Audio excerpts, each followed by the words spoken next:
I worked so hard for this, traveling the African continent together with my children while exploring our roots and history, all while working remotely.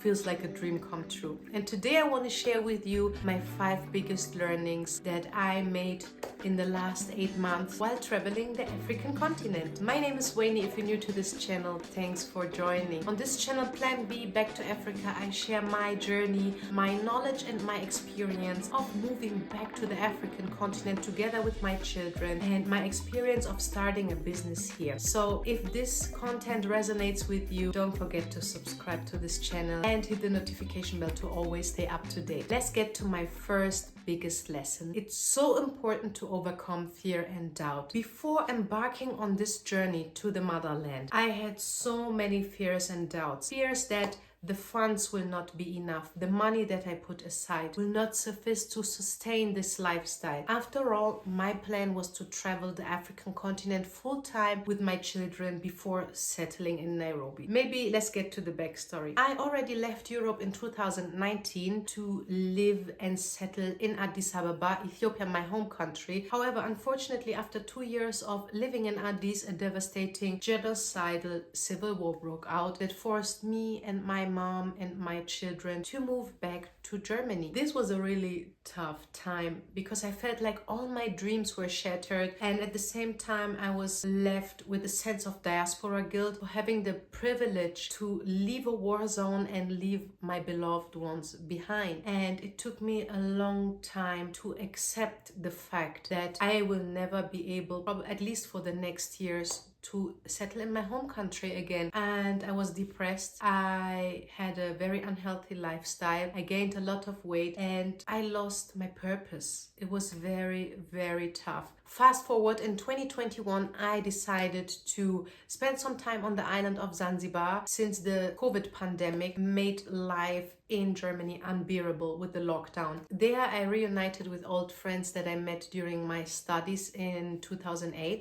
including my Swahili teacher who owned different properties on the island. So we teamed up to start an Airbnb business, and that business is thriving and very successful.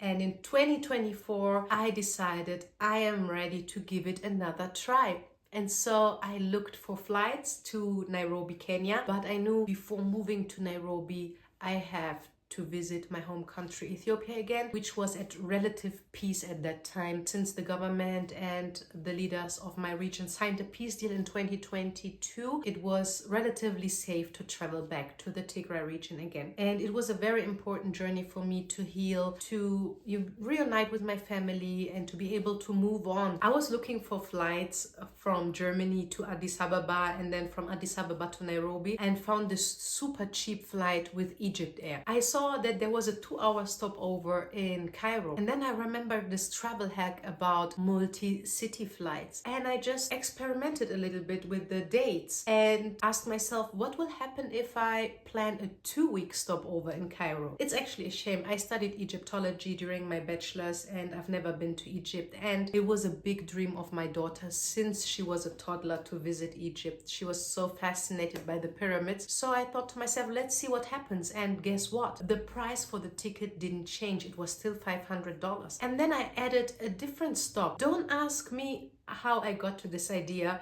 but I added Johannesburg as a third destination. So I had the destination from Germany to Addis Ababa, Addis Ababa to Cairo, Cairo to Johannesburg. Totally different from what was the initial plan, right? Going to Nairobi. But guess what?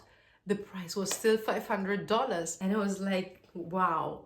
That would be a very exciting trip. And I knew that from Johannesburg, it's easy to get to Zambia. And from Zambia, there is a train, the Tazara train, connecting Zambia with Tanzania. And then from Dar es Salaam, I can easily get on a bus to Nairobi. And so I thought to myself, maybe you sleep a night or 2 over it. After all, it took me a week to really figure out if I'm ready for this kind of journey, because I had so many fears and doubts. Fears that the money will not be enough, that I will get stuck somewhere, anything bad will happen to me in South Africa, because we know South Africa is not the safest place to travel, especially for a woman with 2 children, but I knew I would be safe. I had a good gut feeling, and so I decided to take that trip. And nobody saw this coming, but the whole journey took us 8 months.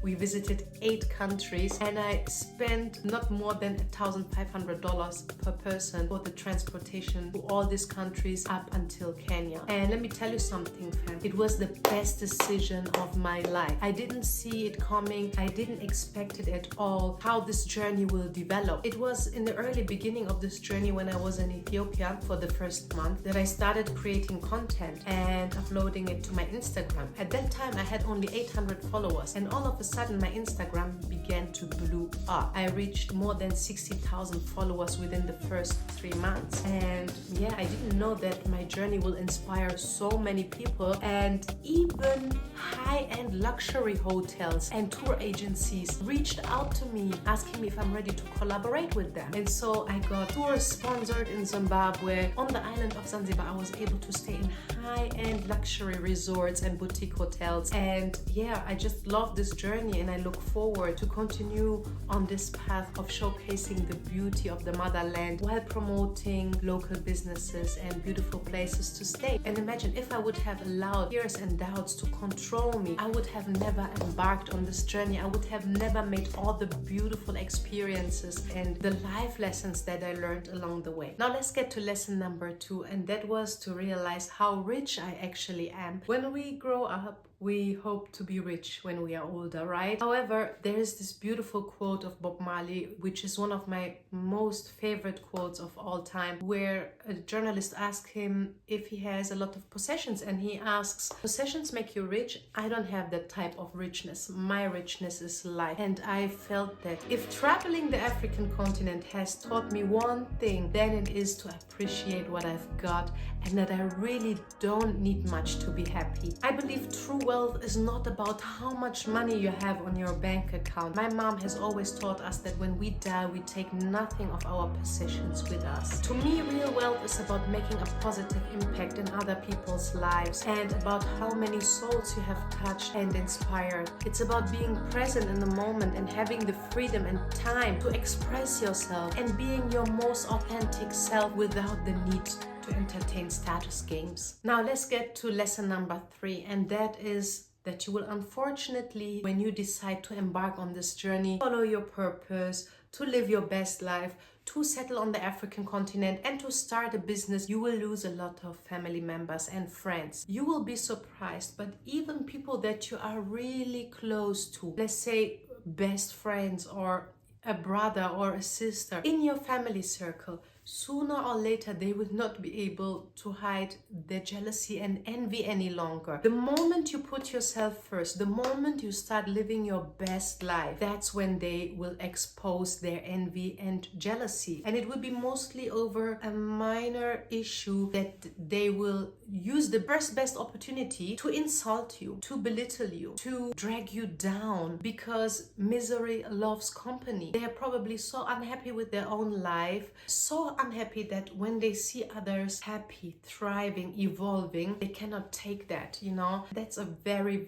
ugly characteristic trait, unfortunately, that many people carry inside themselves. And so it's very important to watch around you and be careful who you keep in your circle. I had to learn this the hard way, but you know, after all, I'm just thinking good riddance. I really don't need these people in my life, and you don't need these people in your life either. We have one job, and that is to win, to create a legacy for our children. Another important lesson for me is, since I made this experience with a friend that I spent the last 30 years with, it's important we build friendship on the basis that we have a common future and not a common past. It doesn't matter how long you've been friends with that person. What really matters is if your vision, your values are still in alignment, right? And unfortunately, there are people meant to be in your life just for a certain period of time and not for a lifetime, and that's okay. The good thing is, and I'm speaking from my own experience, while you are growing, while you are evolving, you are automatically making space for new people to come into your life, people that will inspire you, people that push you, that empower you. Now let's get to the 4th lesson, and that's a very